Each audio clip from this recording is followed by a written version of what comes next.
Welcome to another episode of Out of the Blank Podcast. Back again, Andy. Hi, mate. Thanks for having us. You Nice to be didn't, back. did you not have enough talking about shark porn last time you were on? Mate, I'm so excited about shark porn. Let's do it. Let's just make a whole episode about shark porn. Honestly, that could probably get us more rich than anything else we would probably dive into today. Mate, the Patreons would just go through the roof, wouldn't they? You'd have loads. Like You'd people all be start paying like top dollar. people start like ASMR and all this stuff, but you know what I've been getting fascinated with? So you do something very interesting, which is you dive, but at the same time you also interview other divers. I do, yeah.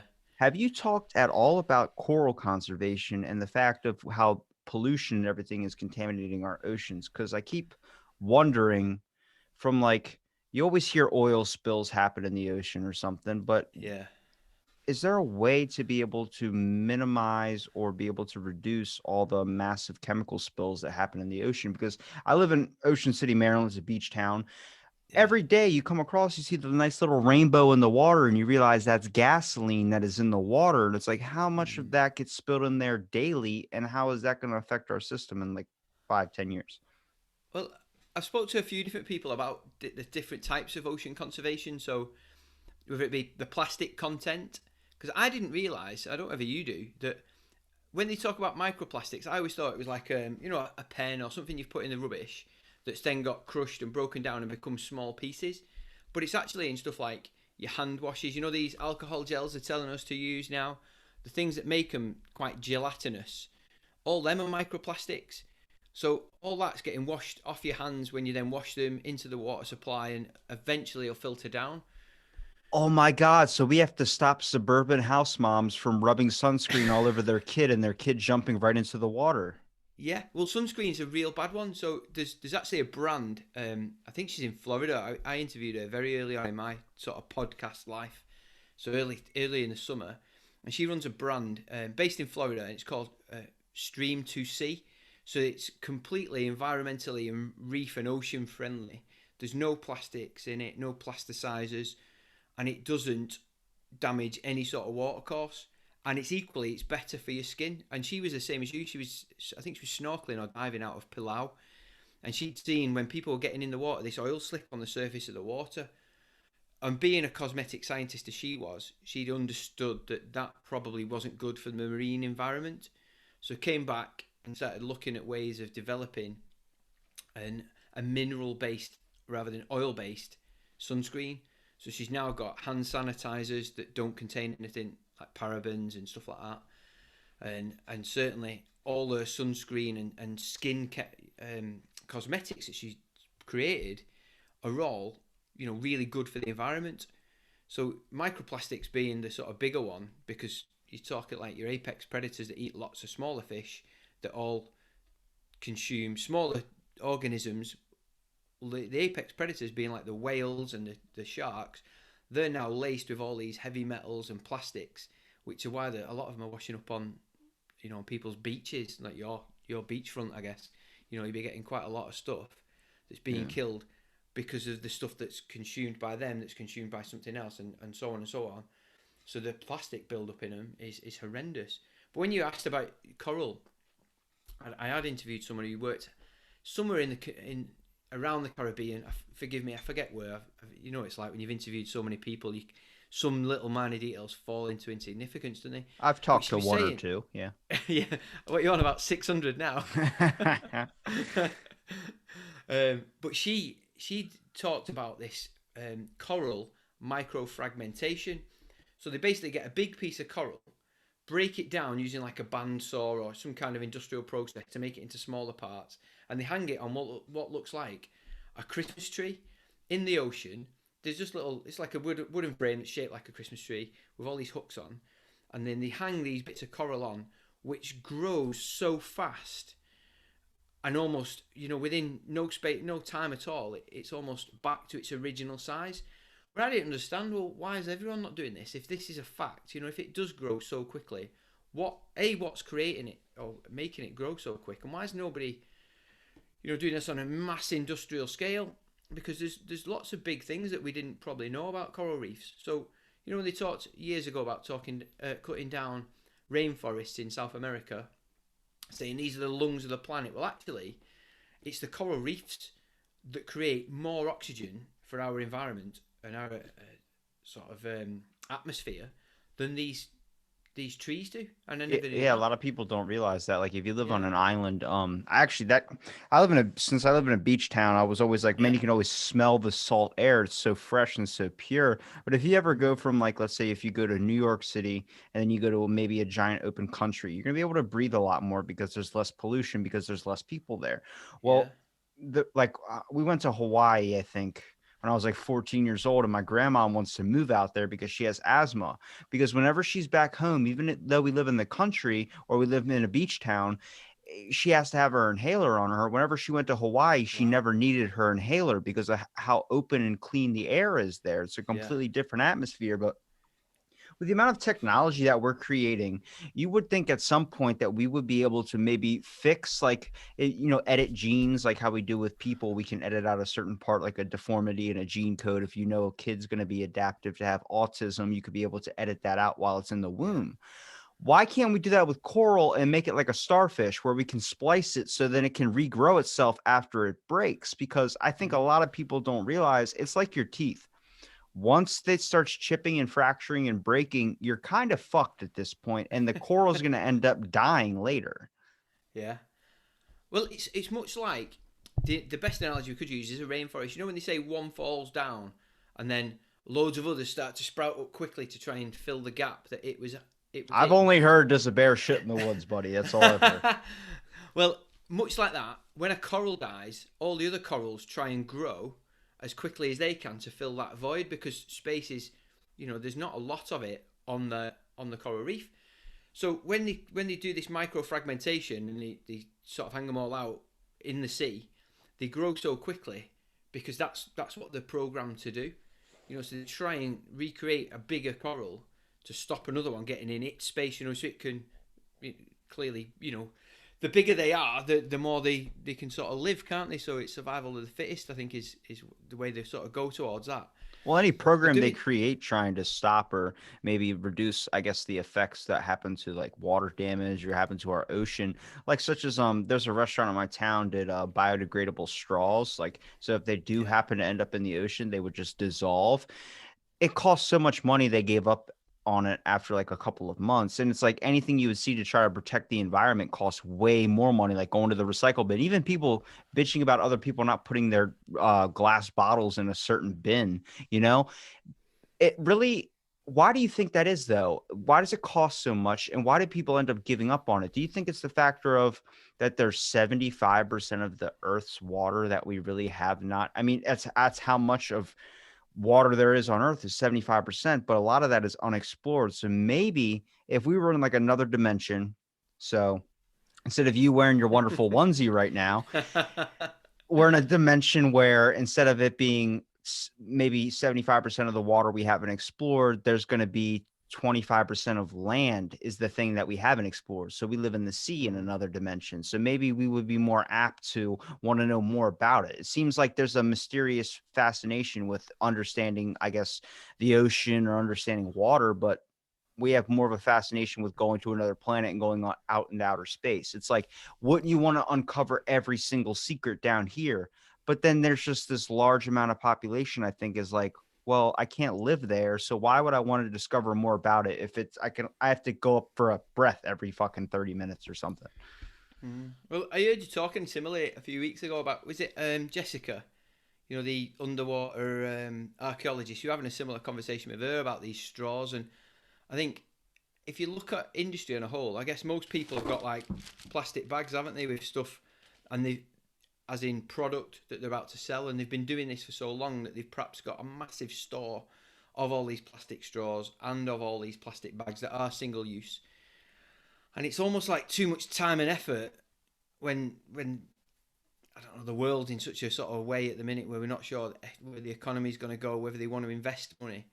But there's certainly within the diving world that I'm in now, a lot of them seem to be getting together to use paper packaging, which might be slightly more expensive or it might degrade by the time it gets out to the consumer. And there's a brand near us, actually based in the UK, called Fourth Element, and they've been the sort of leader of that. So they don't have any little plastic tags that hold on the paper cardboard tag sometimes, and Yeah. all the produce that they send out, whether it be t-shirts or wetsuits, everything now is ocean positive. So they don't have any plastics whatsoever or any content that can't be either recycled, biodegradable, or not reused for anything. So certainly where we're coming from as people who use the ocean and use the waterways, we're trying to make an impact in doing that. But as far as the straws go, I mean, like, I think you talked about it where there was a video where somebody was pulling a plastic Yeah. straw out of a turtle's nostril. You know, I still see that today and almost shudder thinking how horrendous that must have been. It's bad enough having a plastic straw put down your nose now having a COVID test. So having it dragged out and it's got all barnacles all over it, it was horrendous that. I But think I think it's just down to the money that they want to spend on it, isn't it? I guess the best way to make people rationalize about it would be like if you dump trash right on their doorstep, then have them walk outside into it. Be like, that's what the animals are kind of experiencing. But they're not even coming from like an animal point of view. Like we're just there's just a disregard of it because I think it's so powerful. The ocean is like you look at it and it's Mm, just this like fucking other dimension basically where you're staring at it. Like this thing has basically what seems to be a mind of its own. yeah. And like it's in everybody's sunset or sunrise photos. Why wouldn't you give more of a shit about it? Like what the hell? Like they're Well, all because they focused. can't see Yeah, what they can't see under that surface. They just don't give a shit about, do they? Nobody cares because they can't see it. It's gone. It's like brushing the dust under your carpet. You know, they used to say back in the day, brush it, sweep it under the carpet. It's gone, but it hasn't. it makes you kind of want to wish like you could go back maybe like 1,000 years and see what the world was like or where you lived and see like what has changed. Like I like to look at where I'm at right now in my town and wonder what this looked like a couple hundred years ago because it wasn't Yeah. always an island.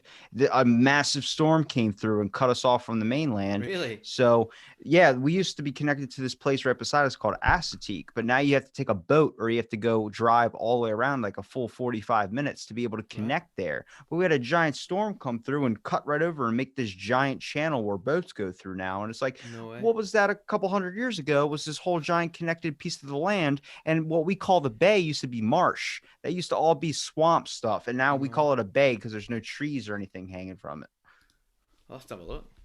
It sounds pretty wild, but there's like so much destruction in that now because of the sort of knock-on effects of global warming and ice caps melting. I mean, we were watching the news. We went out this afternoon on our bikes, came back, and we were having some lunch. Put the news on. It was like a roundup of 2020, talking about the political and economic climate as well as the environmental one. And we were saying how much of Greenland has now shrunk away, and how these storms seem to be getting more and more powerful. And just if low-lying lands such as where you are, they are going to be starting changing in our very near future. I'd suggest in our lifetime we're going to see a massive upheaval. But then when you've got political leaders, I don't want to get too political unless you do, but like that deny environmental change, we've probably got no hope, have we?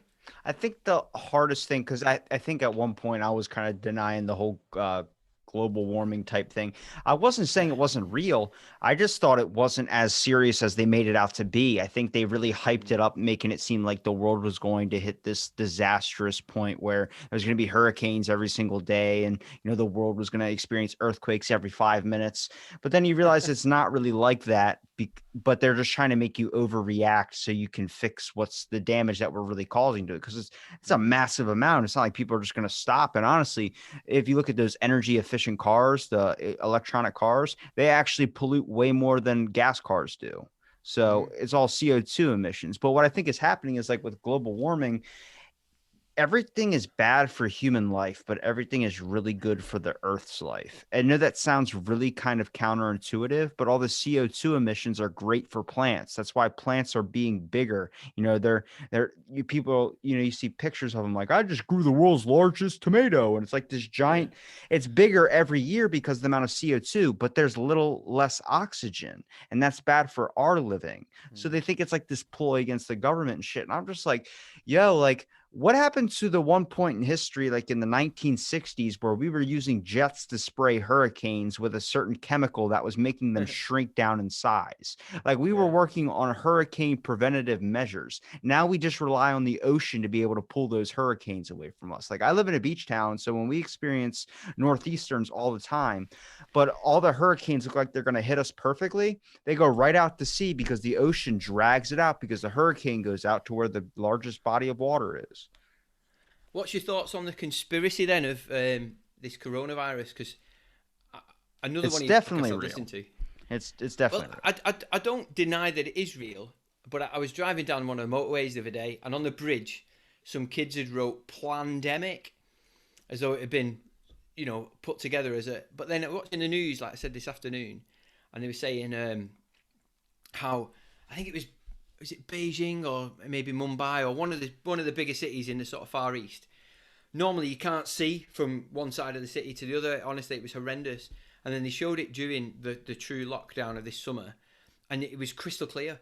And they were showing like Venice and all the waterways were clear, because people hadn't been using the same amount of electricity or carbon emissions from the cars, or even planes hadn't been flying. So it was such a different world, and it probably reduced or increased the lifetime that we've got here because of that short amount of period without all these, pollutants being put out into the world. So I kind of wonder if someone's behind this, or a sort of higher thought power about releasing this, try and reduce the numbers within the world, try and reduce the sort of I have a come on, lot of people that have gotten the coronavirus. And for instance, my dentist right now has the yeah. coronavirus. He's supposed to be yanking out a tooth and he can't do it because he's got corona. So he's like, I got to quarantine. I'm like, damn it.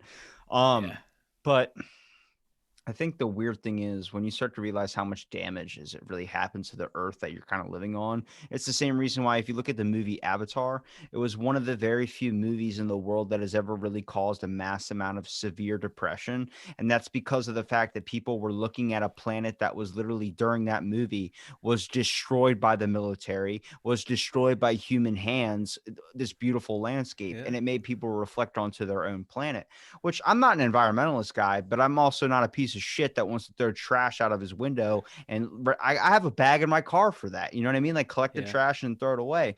But the issue is people blame the cow manures. They blame the cow fumes. They blame all that stuff bringing out, yeah, that pollutes more than we do. A small amount, but it's all of it coming together at once. You know what I mean? And then if you yeah, never want to change it because, oh, well, then someone else isn't going to change their ways. So why should I? Well, you keep thinking like that, then everyone's going to fucking think like that. yeah. I think just changing, you doing something and me doing something, and hopefully the next person does something, rather than trying to get everyone to do one thing. That one thing, get, like you said, getting these Tesla cars or something like that. The batteries on them are horrendous, aren't they? Like they're digging up all sorts of stuff to make these batteries, which is not great for the environment to do that. But then if you just stop using plastic straws, if you stop using plastic bags, if you pick up your litter, pick up someone else's litter, and maybe think about what sunscreen you might use, or what shower gel, or even your toothpaste, things like that. You can There's loads of little tiny changes you can make to your life that'll not be that detrimental. They'll not cost you any more. It'll certainly be better for the environment and probably better for you if Well, everyone starts that's where making you these hit the little knock-on effects. scammers, bro. That's where you hit the Yeah. people that make the charcoal toothpaste. Like, oh, this is going to be better Oh. for you. And you're like, this just makes my whole fucking kitchen sink black. This isn't like it. I Have you tried used that. it? Yeah, I tried it one time. My whole sink was black. My mouth was black, and I Oh, washed it sod out. It that. was still tinted black. I'm like, this is not fucking helpful. Nah, I wouldn't be doing that. I remember someone, an SAS guy, I think he was, survival expert, telling me you can just use salt. Just get your toothbrush, just wet it under the tap, dip it in a load of salt, and just use the salt for your teeth.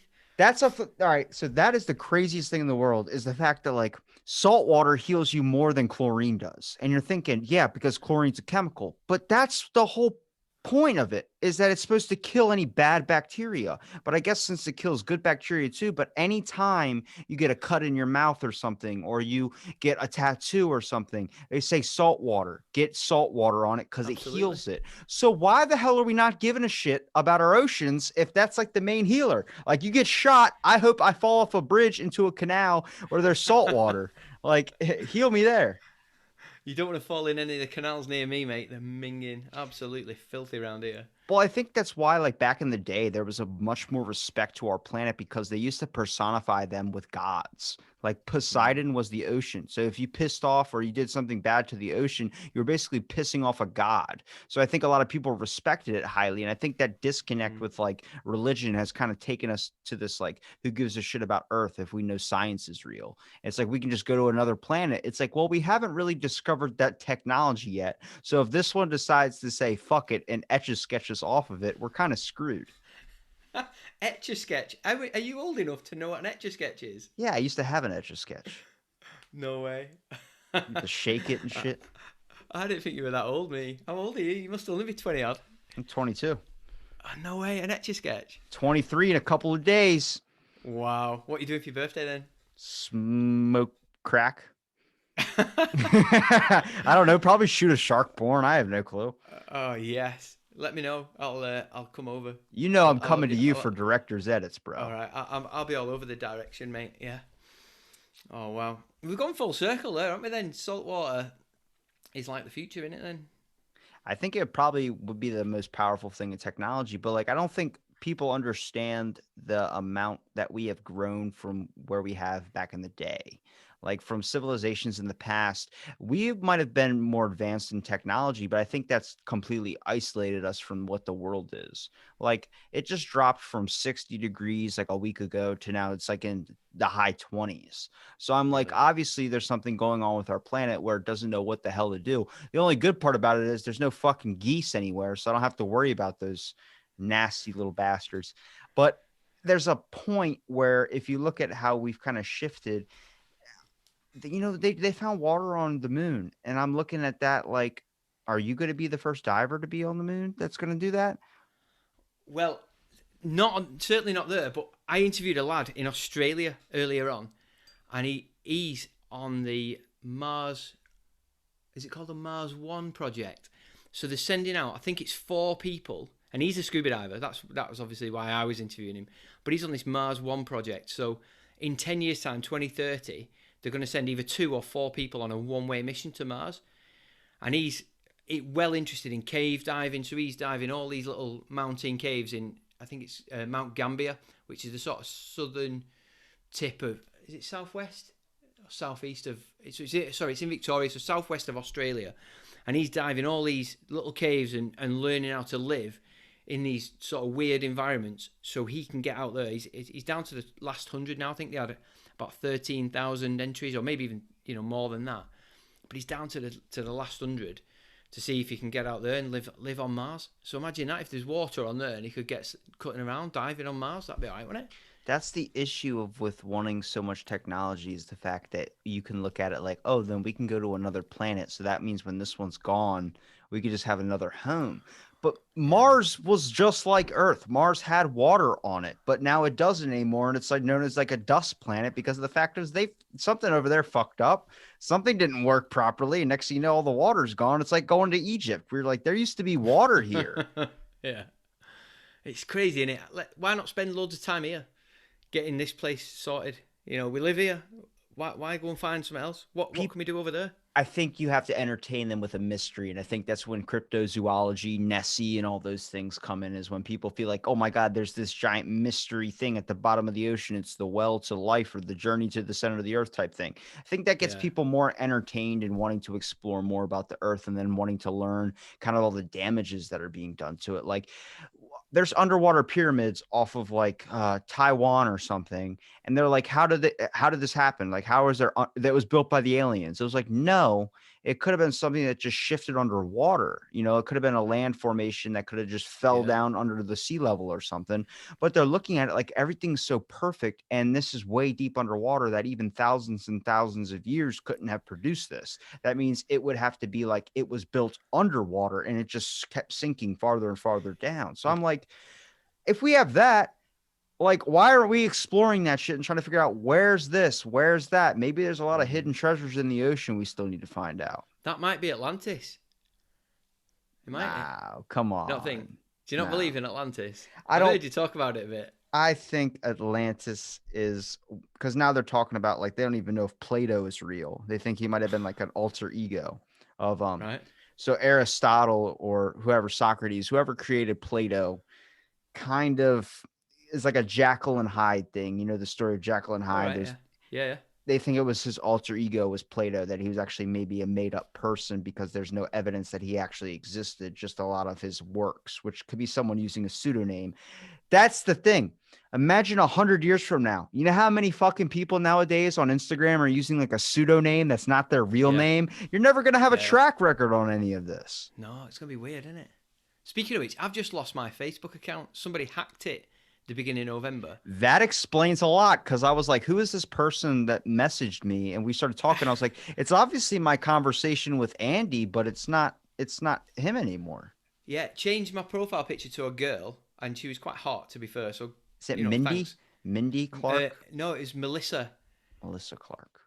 Yeah, well, that's weird because that's my ex girlfriend's name. We were never married, so it might be her who's done it. I doubt it. She But misses you, bro.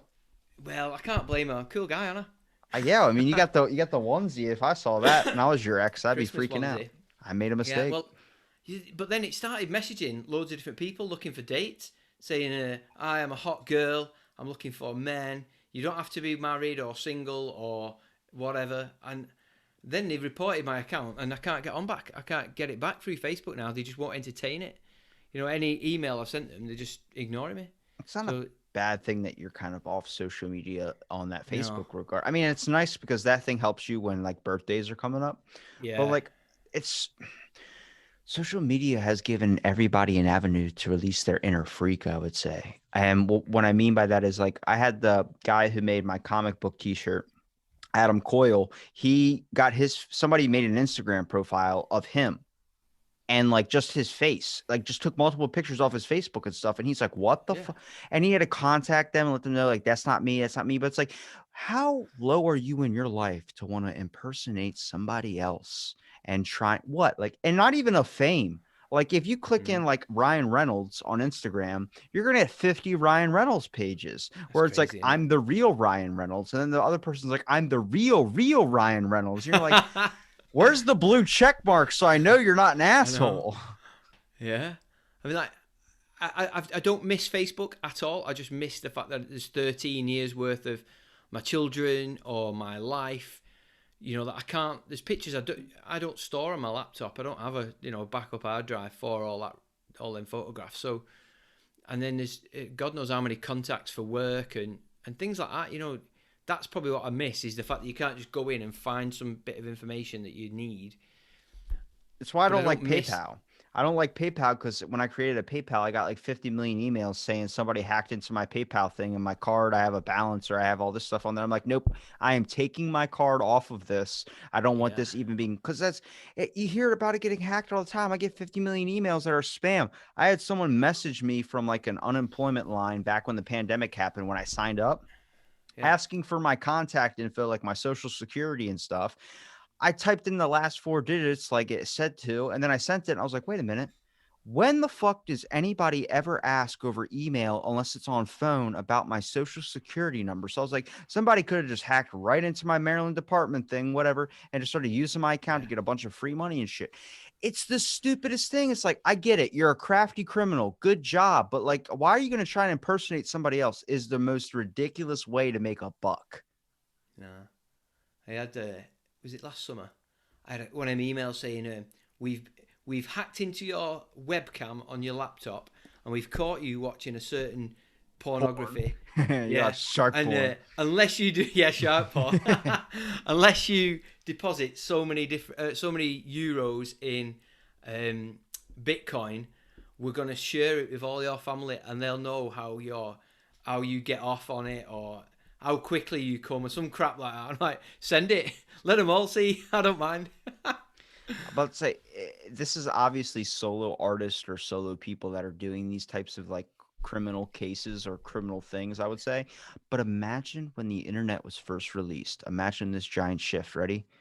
They made you pay for the internet, like charged you per minute that you spent on it. How many people do you Mm, think would be on the fucking internet? dear older. Their They just run worst it. mistake was making that thing free. Mm. Imagine life without it though. That'd be weird. It would be. I mean, I honestly, I think people would be a hell of a lot happier. Yeah. Like if you got like a maybe you had to use your school budget, you got like $1,000 per year to be able to use the internet, and each minute is like a dollar or something. So then you get 1,000 minutes to be able to use it only for research purposes. You wouldn't have kids like me back in school that were playing fucking motorcycle games on the computer. Like, you know what I mean? Like you might Yeah. have you might have smarter people. You might have people that are less apt to fight each other because of the fact they're not so hostile all the time. I think a lot of that comes from the internet because you're exposed to so much.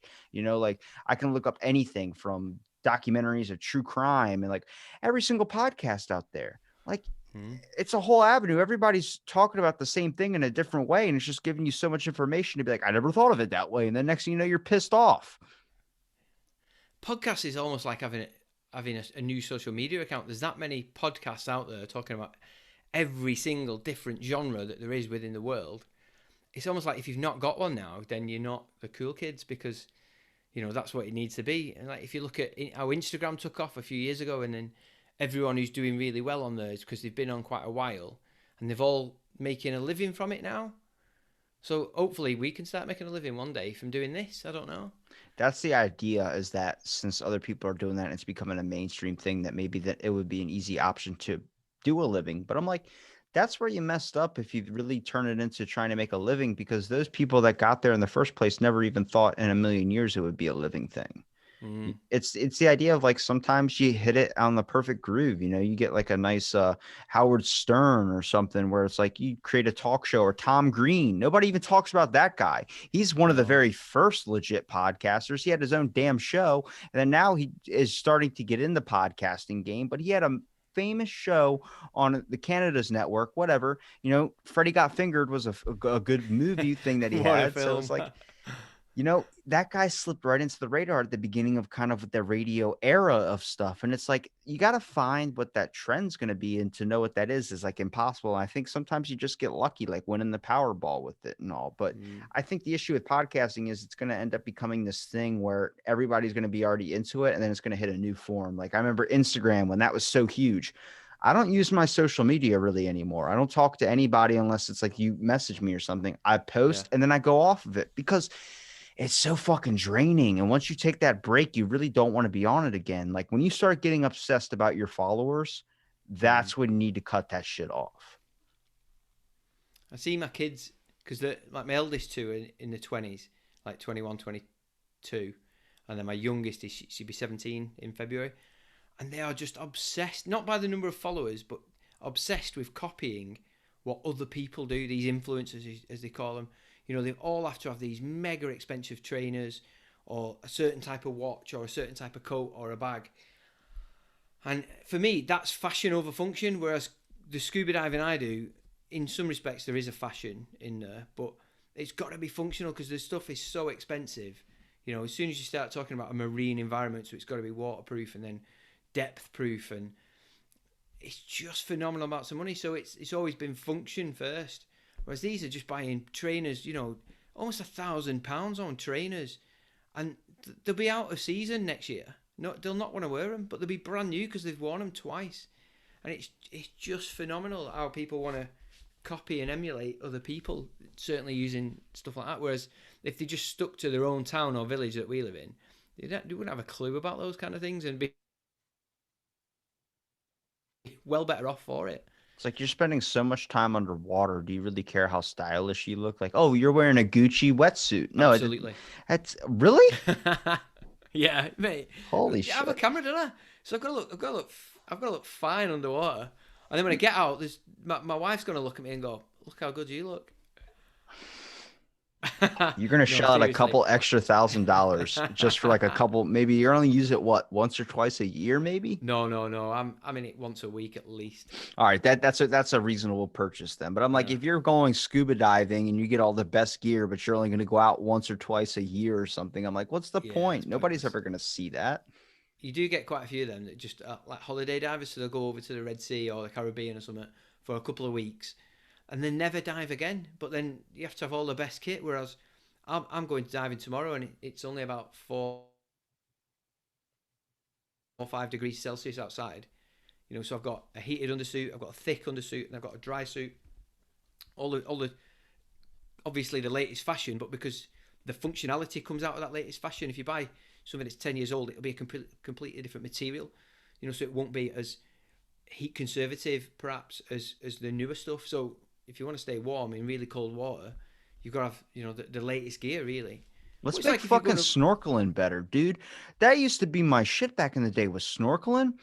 yeah Let's get some, like, they used to, I forgot, like a couple, I think it was like 5 or 6 years ago, they came out with a full-on face mask that had the snorkel at the top of the back of the head. yeah So you didn't have to hold anything in your mouth. It would just cover your whole face. You could breathe naturally. But if you still go under a certain amount of thing, or a certain wave comes and hits you above the head, you get sucked right down into the snorkel, a bunch of salt water. So I'm like, why don't we get one that automatically closes when it goes below sea level? So then you can actually go down with the conserved oxygen it had taken. And then when it mm. starts running out, you'll feel the mass start to get thin, like, oh God, there's no more oxygen in here. And then that's when you come back up and then the thing releases again. Well, a lot of them do have a little float in them now. So the breathing tube will be uppermost, and the float will sit on a hinge down. And as soon as it hits water, it then floats up and creates a seal, so it doesn't take any water in. But whilst it is fun, there's only a certain amount of depth really that you can enjoy that unless you are more of a free diver. So me being just average Joe, I can't hold my breath for very long. So I might get 10, 15 seconds underwater. So you don't really want to be going very deep, because the deeper you go, the further you've got to get down and further it is to get back up. So you can barely stay under very long. So scuba diving for me is, I can do everything that I could ever want underwater in 2 meters to 50 meters of water. I could do everything. So whether I'm taking my camera in for photographing fish, or going in a wreck, shipwrecks are ace, because you're going to get fish life to become an artificial reef after a while. So you've got loads of different fish life and marine life growing on there to have a look at, and then go and explore. And you never know, sometimes you find stuff. It's kind of like you Bits. shrunk yourself down and put yourself in a fish tank when you're going under a shipwreck. Yeah, Like, when you see like the, absolutely. the little fake decorations and the little fish tank and the fish are swimming around it. That's basically like when you dive down in the ocean, you're doing that same exact thing, except you're entering their fish tank. Yeah, it's I want to say humbling, but that's probably the wrong word. But when you get down there, you just realise how vulnerable we are. When you're down there, and you can't just make your way back up to the surface really quickly. You can't just have a panic and go, fucking hell, it's not for me this, and just rush off. And if it does go wrong, you're sort of reliant on either yourself being set up and kitted up enough to get yourself out of the shit, or your buddy that you're with to be able to help you and have the sort of composition to get round whatever struggle or drama you're having to get you out of the water. And it might be an entrapment. You might go into a wreck that's clearly made of steel and it's falling to bits, and you might have got caught on a jagged bit of the wreckage, or a door's closed behind you and you can't get out, or you've run out of gas.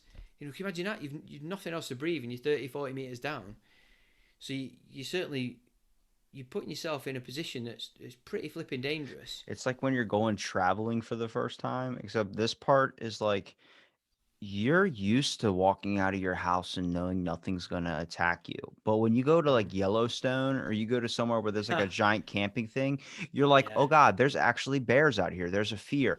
When you go into Mm. the ocean, you're like, I've never really been here before. This isn't my territory. This is not where I Yeah. feel comfortable in. Like, you can't just go and be like, I can just go and do whatever I want. You don't have that comfortability because you know that there's something big out there, a fucking monster that doesn't Mm. sleep, that has to keep moving forward or it fucking dies, and its eyes are black and it eats people's legs off. A Well, giant see, creature like that. this is where it's massively different. So not only are you in the wrong environment for us, we're at pressures that our bodies are not supposed to be at. We're in an environment that we cannot breathe naturally, and we certainly can't get out of very quickly. Whereas Yellowstone Park or somewhere like that, you are, the ground you can stand on, you can run away from, you can breathe quite safely, you'll be warm. It's the right environment for us to be in, isn't it?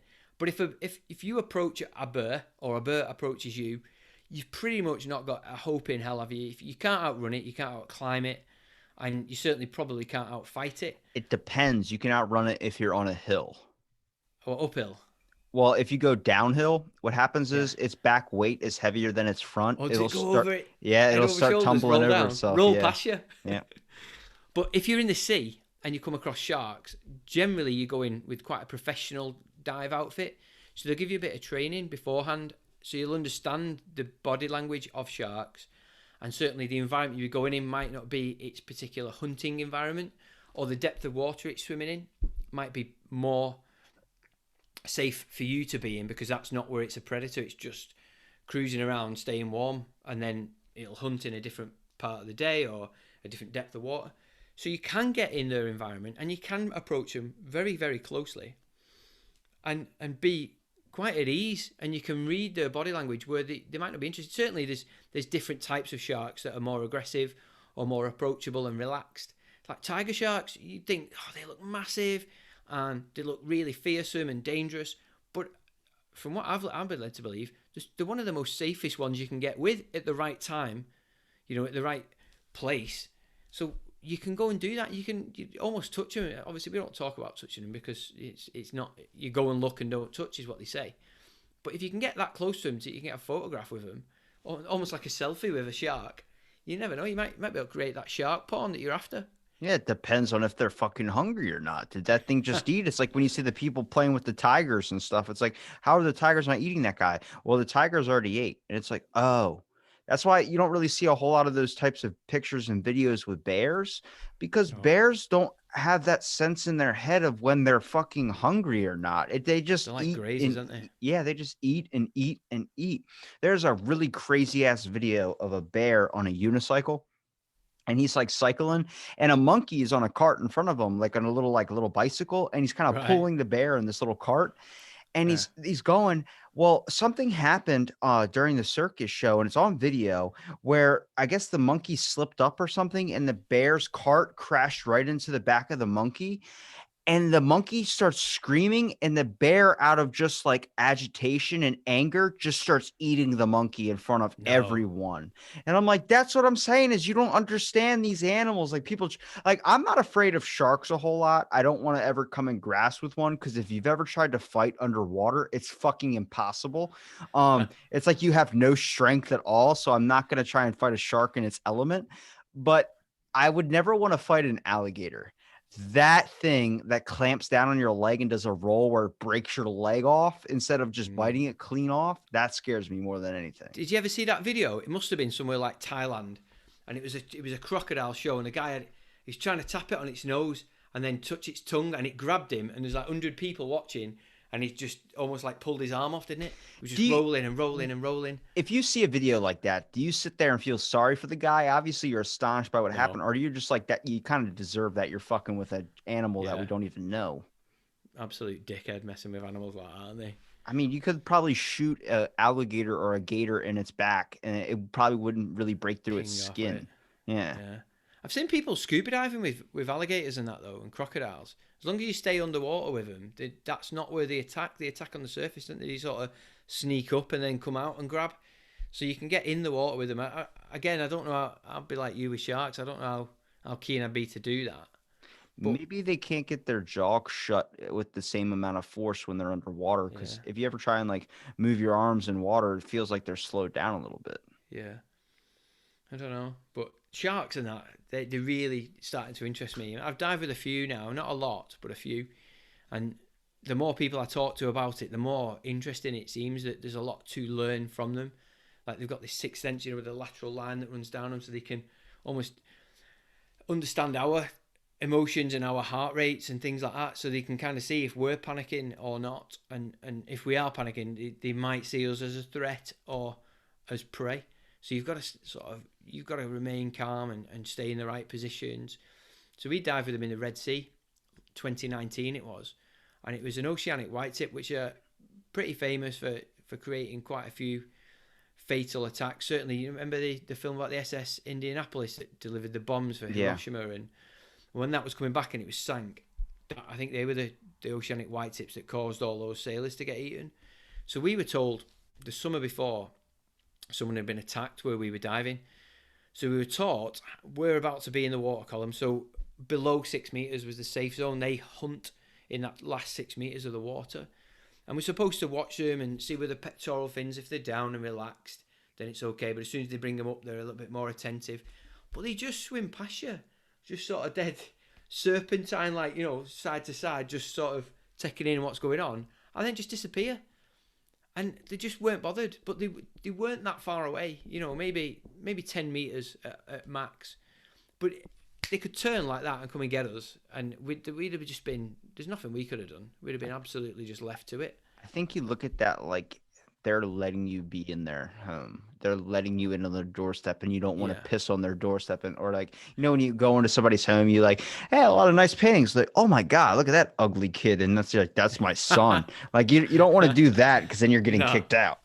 Yeah, absolutely. But there was a woman who actually, she had a bit of a panic attack under the water.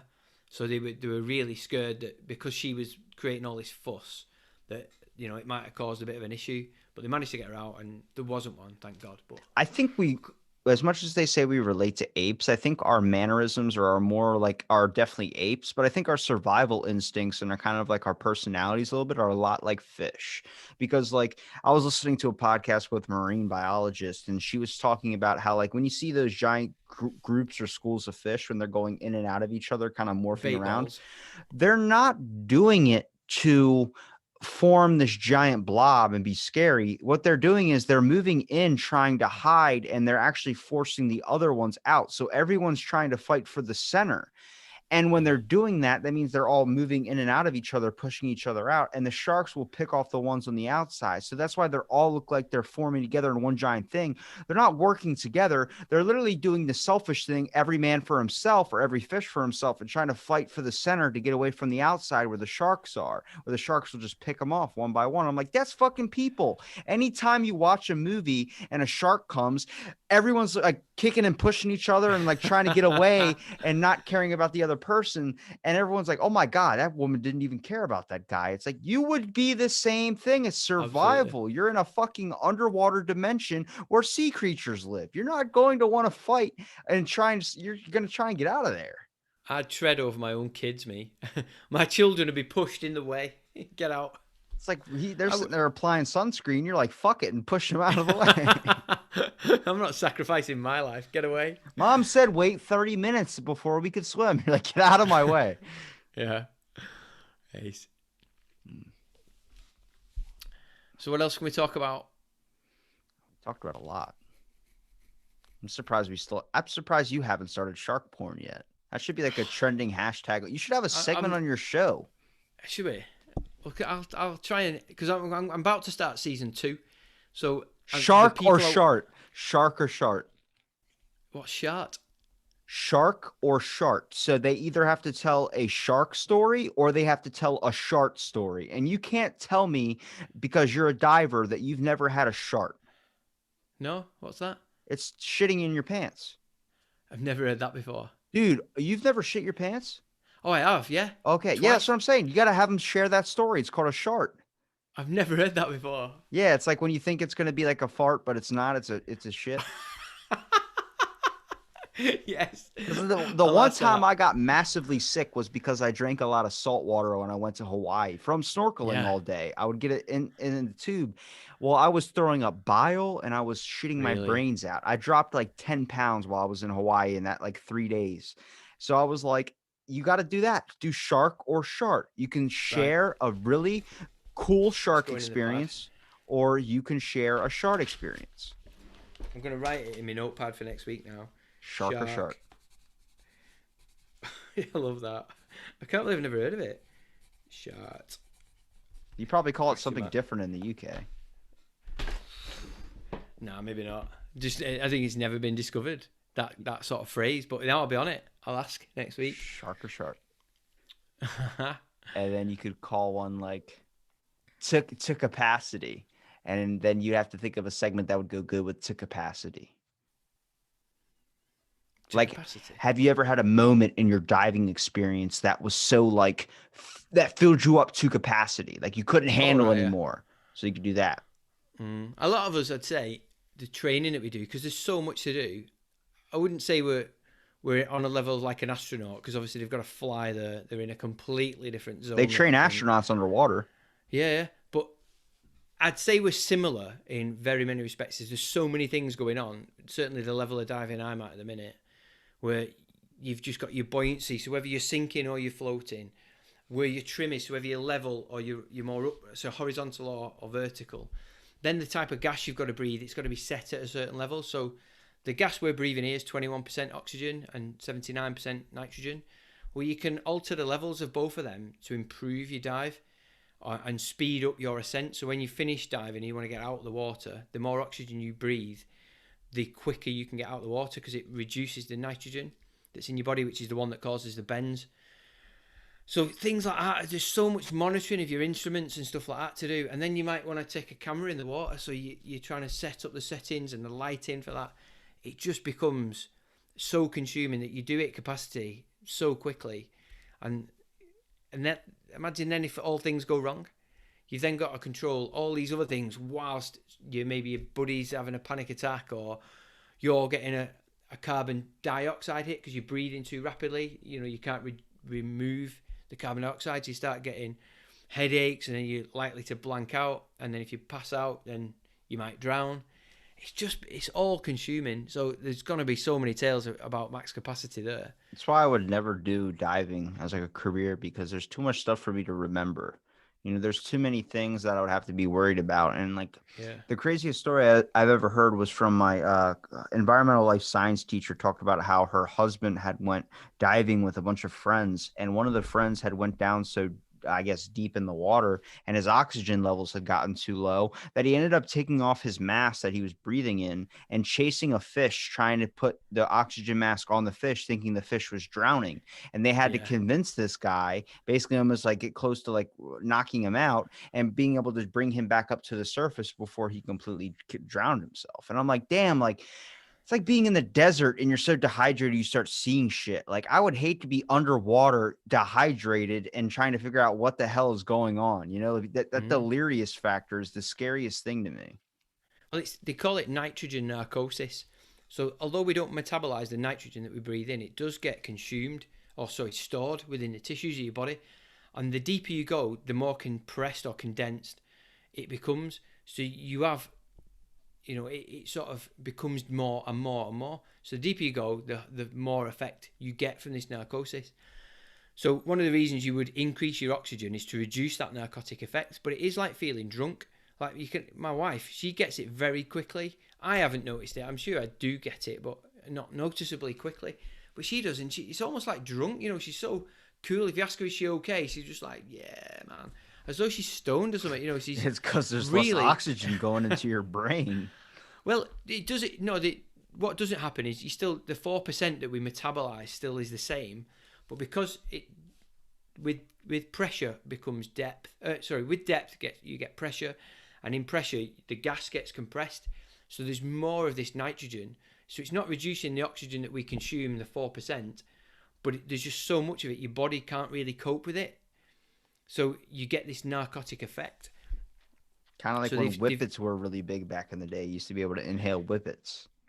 What's a whippet? Whippet round here is a dog. So when you have the whipped cream like spray thing. Oh yeah. And you suck the oxygen out of it. Well, there was a thing that it was nitrous basically in a little like spinny thing. Oh yeah. And all the kids are doing it. Yeah. And you would whip it up like it's called a whippet, and it would shoot this nitrous into your mouth basically, and it would get people high as shit.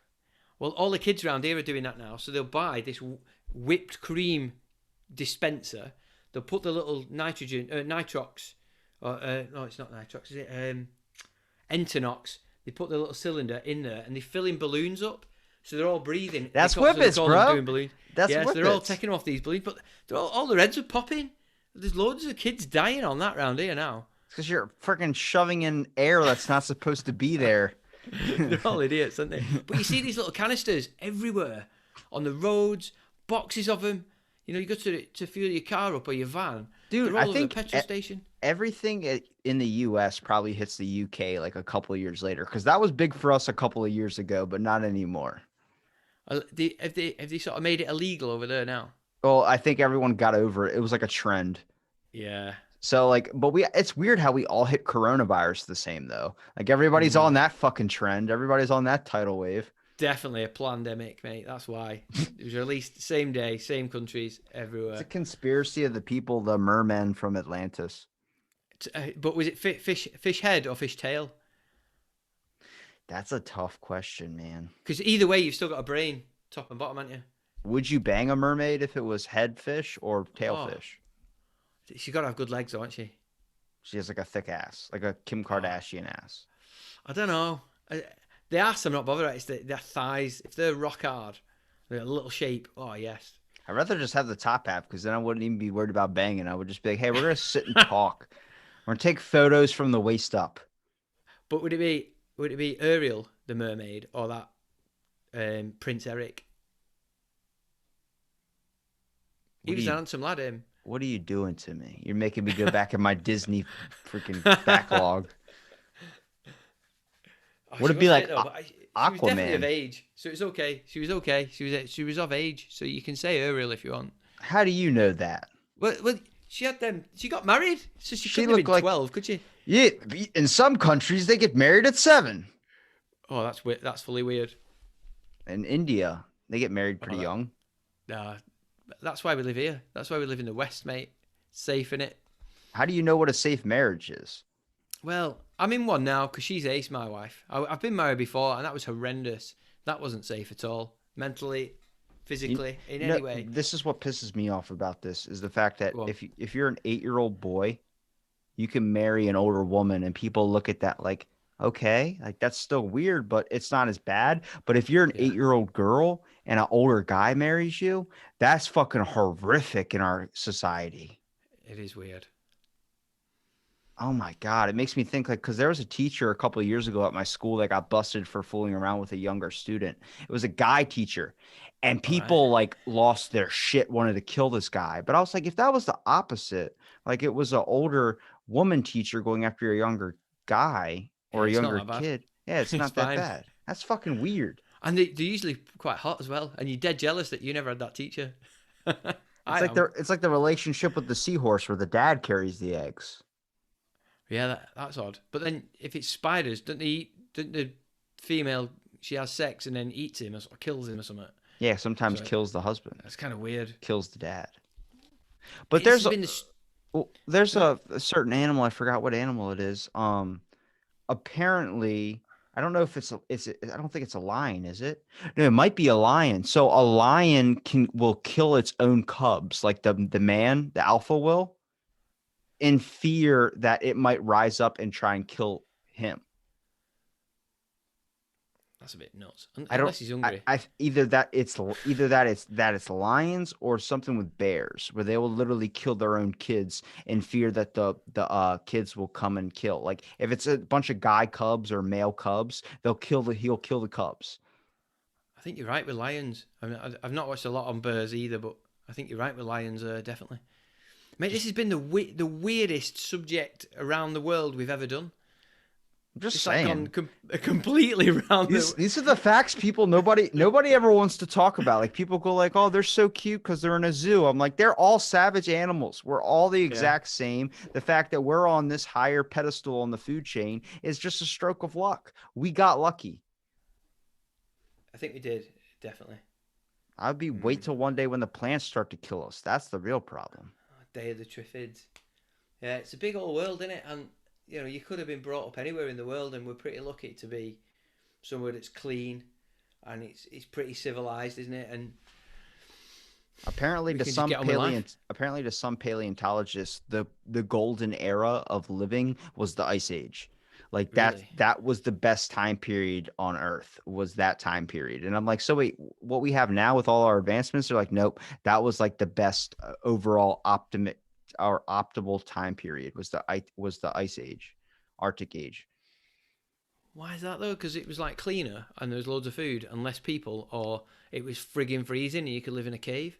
I'm Makes guessing no there was a sense, does it? better coexisting of animals in the ecology of things. Like if you look at our Mm, ecology now, like now there's a study where people just study insects, and not just insects like entomology, but yeah, mosquitoes specifically, because the fact yeah. of now mosquitoes are becoming extinct. Well, that can't be too bad, I think, really. Well, they kill a lot of other things. It's just like Well, that's spiders. If all the spiders go away, you're gonna have a lot more flies well, everywhere. yeah. Fair one. I said that to my wife because she hates spiders. Andy, you've got to come and kill this spider. I'm like, why? It's only here because we must have flies in the house. So if we didn't have any flies, if we didn't have any spiders, we'd have loads of flies. So it's kind of good, I suppose. Yeah. But they are pretty responsible, aren't they, for killing a lot of things, mosquitoes that like people. Right. What are It's people pretty bad, isn't responsible it? for killing? Everything. Hell yeah. To be fair, we could do with a couple of less billion people in the world. That wouldn't really be that bad. See, now that's an interesting subject. I'm trying to get my buddy James Morris on for because Yeah. he lives in Japan right now because he's Okay. studying tombstones, like the grave plots, and trying to see like how that dates back to your ancestry of how important that is because at a certain time period in Japan, they weren't taking care of grave plots. They didn't give a shit. They didn't mark when someone died, they just died and buried them. They didn't mark where they died or Right. anything, which Yeah. they lost a lot of their heritage that way. They don't know like this is my grandfather, and like they would put their family thing on the tombstone so you could be able to trace that. So there's a Yeah. large part of the ancestry that's just lost. But someone had wrote a book recently, and he was on Joe Rogan. I forgot the name of the guy is, but he said that America could handle another billion people in the states. And I say, everyone here will be like, you're fucking nuts. But the angle he's talking about it is the fact of you should let more people try and find a better life in a better maybe area of the country. Not saying America's the best, but saying like if you live in a low like Africa or something and you want to move to the States to have a better life and be able to have more food or something. But then I'm like, that would just create bigger issues because if you let a billion people in here, it's not saying they're not allowed in here, but we're already barely getting along. Like it's this overpopulation factor. If I put you in a room with 500 people and in the room you're in right now, you're not going to be Yeah. fucking happy because you can't move freely. Mm. Well, there's always them economic benefits and deficits, isn't there? So the amount of tax and economic growth that you would see would be massive, but then you've still got to find food, healthcare, sanitation, just fresh water, energy supplies, and then school. There's everything in there. It just you can't just move people around. This economic migration's got to be balanced, hasn't it? You've got to have a million people leave to let a million people in. No matter how many sort of the states in the US are actually underpopulated because they're so big and everyone's got 50 acres for their back garden, they still haven't got the supplies in the economy to allow that number of people in and live. And when you start to realize that they're going to start tracing our ancestry through everything that we've created through social media and technology, like people are going to be tracking your Instagram, like this is your great grandfather's Instagram, this is what he was looking up and these are his hashtags that he was interested in. But with the population thing, imagine if some dude, like they hired one or three different people to just search through everybody's social media thing with certain hashtags like fuck and then insert country name here. Like Yeah, if they say screw the UK or if they say screw the US, they would just search up those hashtags. And if you lived in that country, they'd be like, okay, well, we're going to kick you out and you go live somewhere else. And then we're going to invite someone that actually wants to be here in and watch that yeah, fucking shift happen. it could do, couldn't it? It is a sort of we're almost in a policed state that's not that policed just yet, but all this information gathering is, yeah, I think you're right. I think it could happen. I It just think backfires on us. you can be sold the optimal idea that you are your own person, but you do live in a place that has laws and has regulations. And you have to Mm. understand when you live in a community, you're abiding by rules. As free Well, as you want to be, you still have rules. yeah, they say there's freedom of speech, but then look how many people have lost their jobs because of things they posted on Facebook 10 years ago. Yeah, I think that just works because you don't get in trouble with the government on something you say. Like that's the one thing I didn't know. Canada doesn't have a freedom of speech thing. I guess that's just Really? yeah. So when they say something, they get in trouble for that. They can get fined. They can get like arrested. No They can way. get all that type of stuff. I'm like, that's why you guys are so nice over there and you're working so well is because you can't openly say go Can't fuck gob off. yourself. Yeah. That's nuts, isn't it? Oh, what a world we live in, mate. It's It's, weird. def- it's definitely tricky. I would like to see, like I said before, looking back like a couple thousand years about like imagine just if certain events were changed and seeing how we would adapt to those now. Like maybe we would have a better system, or maybe it would be even worse. Mm. I doubt it'd be any more fair than we're in. I don't think you still have the top 1% being billionaires and trillionaires, and then the vast majority would all be still very poor. Well, And imagine the fact if we stopped using technology to make vehicles like underwater submarines and stuff, and instead we learned to bond and coexist with the animals that live there. So then we would be riding fucking sharks. you're straight back to shark porn, aren't you? That's what I'm fucking saying. Oh. We're What missing do an we avenue. why do we even talk about shark porn like when we first spoke like You said you 6 were months ago? filming sharks, and I said, "Wait a minute, are you filming shark porn?" And then we brought up Oh no, what it Friends. was, I'd swam right up to a shark that was laid on the bottom. It was an angel shark, I remember now. And my mate, he snuck up behind it because it was a female that was lying there waiting for a mate. And my mate came up behind it and started touching it. And it lifted its tail up, thinking it was a boy shark coming in. And you were like, "What? You're making a shark porn?" I was like, "Yeah, that's it." Nice. Magic, it all Oh, happens under the ocean with locked it's doors and crazy. closed lips. Well, that's it. You can't see under the surface, can you? So what goes on under there, mate? No one knows. Just like Safe. Vegas. Nobody knows. Don't ask, don't tell. Well, Andy, you've given me enough of your time, man. Why don't you promote where people can find you at, like your Twitter, your Instagram? Yeah, so when we talked about pseudonyms before, I have a sort of persona as Andy the Northern Diver. So whether that be on YouTube, Instagram, Twitter, no longer on Facebook, but you never know, I might come back. So if you search Andy the Northern Diver on any of them sort of forums, you'll find me. And my podcast is called Are You a Scuba Diver? Fancy a Brew? And we talk to anyone that's anything to do with scuba diving, whether it be conservationists, shark scientists, filmmakers, or just Joe Blogs scuba divers that have an interest in scuba diving. So thanks for having us on, Robbie. Nice one. Thanks for listening to this episode out of the Blank Podcast, and stay tuned for our next episode.